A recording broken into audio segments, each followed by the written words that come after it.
Baik, Assalamualaikum warahmatullahi wabarakatuh. Waalaikumsalam warahmatullahi wabarakatuh. Oke, apa kabarnya semua? Alhamdulillah baik, Bu. Oke. Sebelum kita belajar, kita absen dulu ya. Husnul Hatimah, Hadir, Bu. Fitri Wahyuni, Hadir, Bu. Andi Dian, Ade, Hadir, Bu.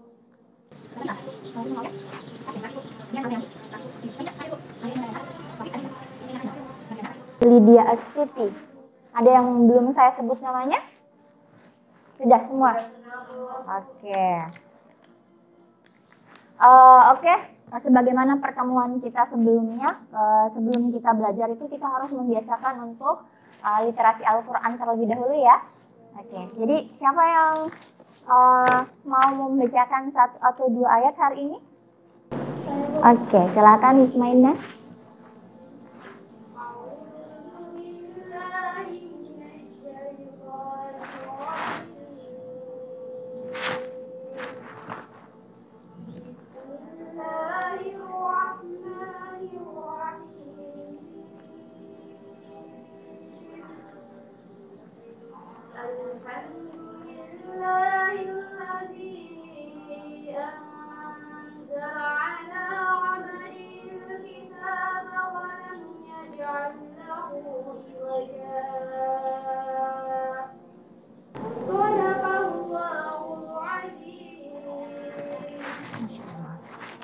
Terima kasih Mutmainah. Baik, pada kesempatan hari ini kita akan membahas tentang penerapan trigonometri di kehidupan sehari-hari. Oke. Adapun tujuan pembelajaran kita adalah mahasiswa dapat menerapkan konsep trigonometri untuk menyelesaikan masalah nyata yang melibatkan pengukuran tinggi dan jarak pada objek yang sulit untuk kita jangkau. Jadi pembelajaran hari ini kita akan belajar bagaimana sih kita itu bisa menerapkan konsep trigonometri pada masalah-masalah nyata yang sering kita temui di kehidupan kita sehari-hari. Nah, sebelum masuk ke materi, saya punya pertanyaan untuk kalian. Yang pertama, pernahkah kalian melihat gedung atau pohon yang tinggi? Ya, jadi kalau gedung yang tinggi kan kita bisa lihat sehari-hari ya, karena kan kampus kita lumayan tinggi. Kemudian kalau pohon yang tinggi,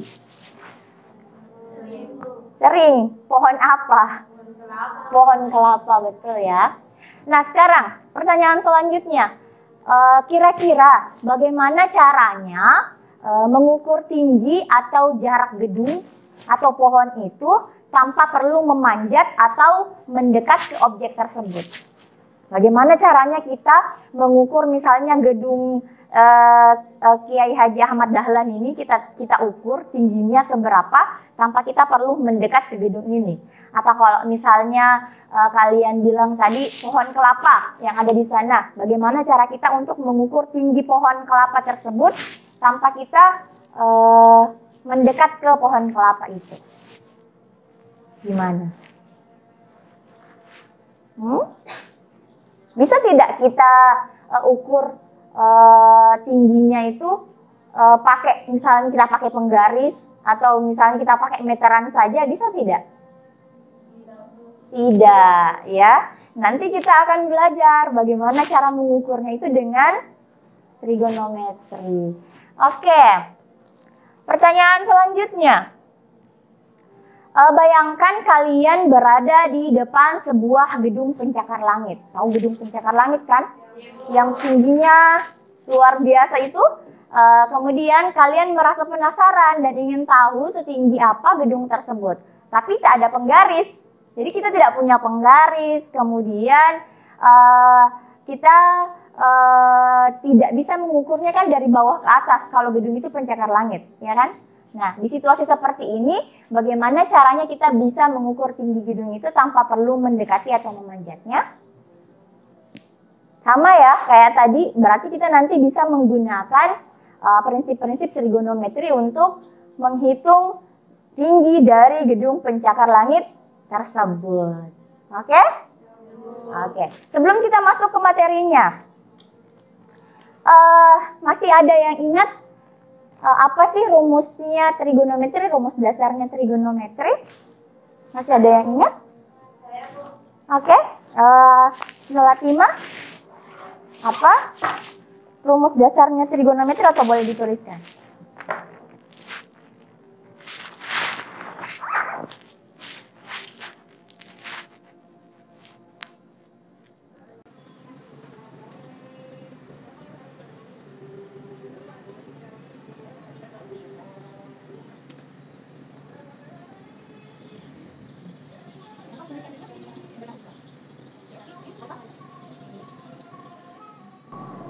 Cos.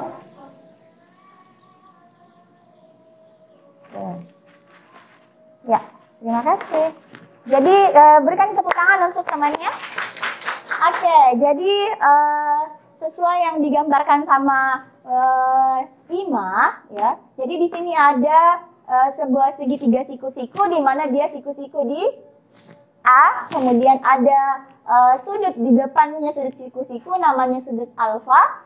Nah, untuk menentukan nilainya kita bisa menggunakan sin alfa itu sama dengan depan per miring. Kemudian untuk cos itu samping per miring dan tan alfa itu adalah depan per samping. Jadi ingat, jadi rumus ini harus kalian ingat. Kenapa? Karena rumus ini akan sangat berguna untuk penerapan trigonometri di kehidupan sehari-hari. Jadi jangan sampai kalian melupakan rumus dasar trigonometri yang ini. Oke? Oke. Sekarang, kenapa sih kita perlu untuk belajar trigonometri, khususnya untuk penerapan di kehidupan sehari-hari? Yang pertama, kenapa kita perlu untuk belajar ini? Kenapa? Karena yang pertama, kegunaan trigonometri itu ada di bagian atau di teknik sipil. Bagaimana caranya orang-orang teknik sipil itu menghitung tinggi gedung. Ya. Yang kedua di astronomi, di ilmu astronomi. Jadi trigonometri itu juga digunakan di ilmu astronomi untuk menghitung sejauh mana letak bintang yang ada di luar angkasa. Nah, itu contohnya. Kemudian arsitektur. Arsitektur juga seperti itu. Jadi semua gambar yang digambar oleh arsitek itu menggunakan konsep trigonometri di dalamnya. Ini ada privasinya. Mengapa penting buat kita? Nah, karena dengan memahami dan menguasai trigonometri, mahasiswa matematika dapat menghubungkan teori dengan aplikasi nyata, memperluas peluang mereka dalam berbagai bidang, dan meningkatkan kemampuan analitis yang dapat diterapkan dalam masalah yang kompleks. Jadi kalian nanti diharapkan bisa menerapkan ilmu trigonometri ini pada masalah yang kompleks. Oke, selanjutnya kita langsung ke kasus nyatanya ya. Jadi di sini coba lihat ada sebuah kasus di mana kasus yang pertama itu adalah mengukur tinggi sebuah gedung. Jadi kita akan mengukur tinggi sebuah gedung. Jadi di situ ada seorang mahasiswa berdiri 40 meter dari sebuah gedung. Jadi anggaplah gedungnya adalah gedung Kiai Haji Ahmad Dahlan. Kemudian Ima berdiri 40 meter dari gedung yang sedang kita dari gedung yang tempat kita berdiri sekarang. Jadi Ima itu berdiri 40 meter dari gedung tersebut. Kemudian dari gedung tersebut ia mengukur sudut elevasi ke puncak gedung sebesar 30 derajat. Ingat, sudut elevasi itu apa? Sudut yang terbentuk dari dasar ke puncak gedungnya. Oke, jadi ada 30 derajat. Nah, di sini tentukan tinggi gedung tersebut dengan kita harus mengabaikan tinggi mata mahasiswa. Jadi maksudnya adalah kita tidak melihat gedung itu dari matanya mahasiswa, tapi dari tempat mahasiswa itu berpijak. Seperti itu. Oke? Jadi sebelum kita mengerjakan dua kasus nyata ini, saya akan membagi kalian dalam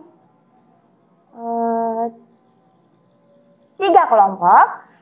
Kemudian nanti akan saya berikan masing-masing soalnya. Dan kalian harus mendiskusikan bagaimana sih caranya untuk menyelesaikan kasus-kasus nyata ini. Oke? Oke, jadi kita bagi kelompok yang 1, kelompok 2, dan kelompok 3. Gitu aja ya. Oke, sudah duduk dengan kelompoknya? Oke, silahkan dikerjakan.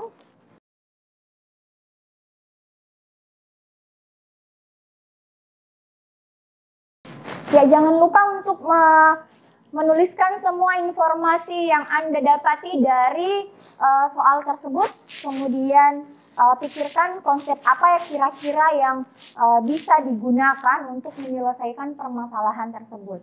Jadi berdiskusi dengan teman kelompoknya, kemudian kalian bagi tugas.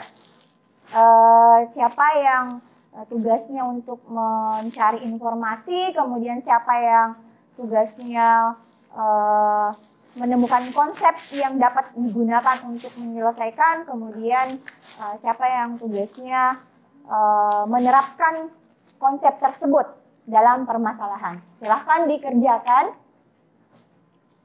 Saya beri waktu 10 menit, ya. Gimana? Jangan lupa untuk menggambar sketsa ya. Sketsakan itu nanti gambarnya kira-kira seperti apa supaya gampang. Oke, bagaimana? Sudah selesai? Sudah, Bu. Oke, jadi setelah kalian menyelesaikan persoalannya, saya akan menunjuk 2 kelompok untuk mempresentasikan hasilnya. Jadi untuk soal nomor 1, silakan kelompok 1 untuk maju ke depan dan mempresentasikan hasilnya. 1 orang saja ya perwakilan kelompoknya. Ya, silahkan. Boleh dihapus dulu.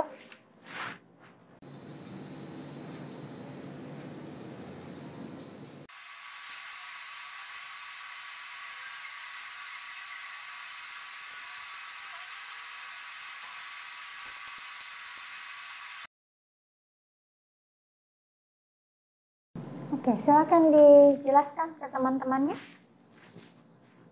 Baik, untuk soal pertama yaitu seorang mahasiswa berdiri dengan 40 meter dari sebuah gedung.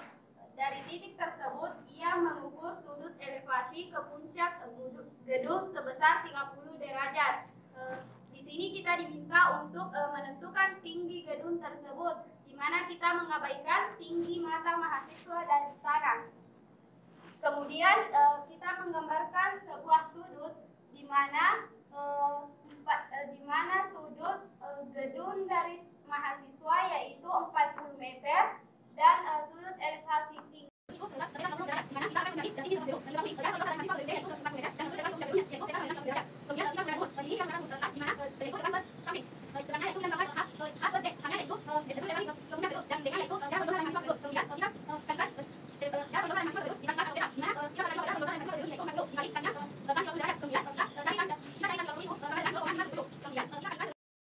Dikali 0,577 sama dengan 23,08 meter. Jadi di sini kita bisa ketahui bahwa tinggi gedung tersebut kita kira-kira 23,8 meter. 8 atau 08? 23,08 meter. Oke. Jadi itu ya, tepuk tangan untuk temannya. Terima kasih. Ya, jadi saya koreksi sedikit ya. Jadi kalau kalian menuliskan sudut elevasi itu, biasakan sudutnya ditaruh di sini. Ya. Nah, baru dituliskan theta sama dengan 30 derajat. Ya, karena kalau kita tuliskan di sini seakan-akan ini adalah jarak dari mahasiswa itu berdiri dengan tinggi gedungnya. ya. Oke, jadi tadi kelompok 1 menggunakan rumus tan, di mana tan itu kan depan per miring, tapi kan yang ditanyakan adalah H itu ada di depan. Jadi ketika menggunakan rumus tan, berarti karena hanya yang dicari berarti berubah menjadi perkalian ya. Jadi H sama dengan D. D itu adalah jarak horizontal dari mahasiswa ke gedung, kemudian dikalikan theta. Nah, diketahui bahwa D itu sama dengan 40 meter, kemudian theta-nya adalah 30 derajat. Jadi kita harus mencari nilai tan-nya dulu. Tan 30 itu berapa? Oh, ternyata 0,577. Baru dikalikan dengan 40. Hasilnya adalah 23,08 meter. Jadi tinggi gedung itu kira-kira, ini kira-kira ya,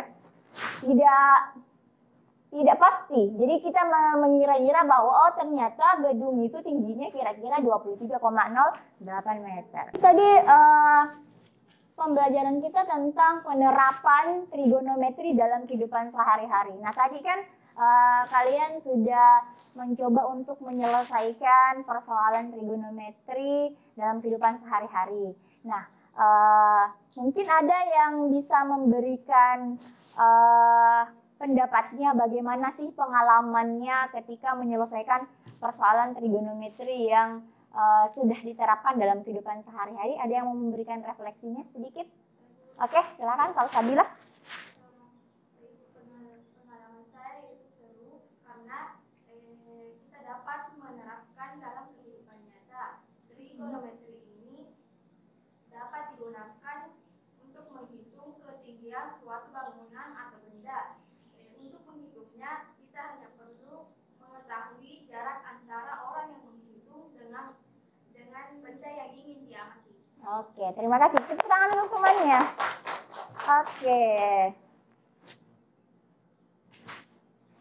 Oke, kita sekarang berada di tahap akhir di bagian kesimpulan untuk pembelajaran kita hari ini. Ada yang mau menyimpulkan apa sih yang kita telah pelajari pada pertemuan hari ini? Ada yang mau memberikan kesimpulan? Oke, Dimas silakan.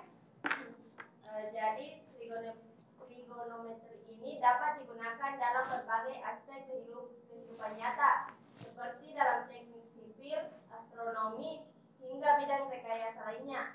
Keterampilan trigonometri ini berguna dan akan diterapkan dalam kegiatan sehari-hari. Oke, silakan untuk temannya. Oke, itu tadi kesimpulan dari temannya bahwa memang trigonometri ini sangat berguna untuk kehidupan kita di dunia nyata. Jadi biasanya kan kalau kita belajar matematika pasti selalu terngiang-ngiang, ini untuk apa sih kita belajar ini, ngapain kita menghitung ini, menghitung itu. Ternyata kalau di trigonometri itu memang sangat diperlukan, khususnya misalnya di bagian tadi teknik sipil, astronomi, kemudian arsitektur, dan masih banyak ilmu yang lain. Jadi bukan hanya ilmu-ilmu yang itu saja ya, jadi masih banyak lagi ilmu lain yang bisa menerapkan konsep trigonometri di dalamnya. Oke. Jadi cukup sekian ya pembelajaran kita hari ini sebagai tugas di rumah. Jadi seperti biasa selalu ada oleh-oleh yang harus kalian bawa pulang ke rumah. Jadi tugas di rumah adalah cobalah kalian cari-cari kira-kira persoalan apa lagi yang bisa diangkat di kehidupan nyata kita yang bisa diselesaikan dengan trigonometri. Nanti seperti biasa saya akan buka tempat pengumpulannya di Edlink, dan seperti biasa ketika saya memberikan tugas maka itu wajib dikumpulkan sebelum pertemuan selanjutnya pukul 12.00. Jadi biasanya itu linknya akan tertutup di pukul 23.59. Baik, seperti itu. Oke, karena ini adalah materi terakhir di pertemuan kita di trigonometri, berarti pertemuan ke depan itu hanya akan langsung ke UAS. Jadi persiapkan diri kalian untuk menjawab soal-soal UAS di pertemuan berikutnya. Semoga sukses, selamat belajar. Semoga kita tetap sehat sehingga kita bisa bertemu lagi di pertemuan berikutnya. Saya akhiri pertemuan kita sampai di sini. Saya ucapkan assalamualaikum warahmatullahi wabarakatuh. Waalaikumsalam warahmatullahi wabarakatuh.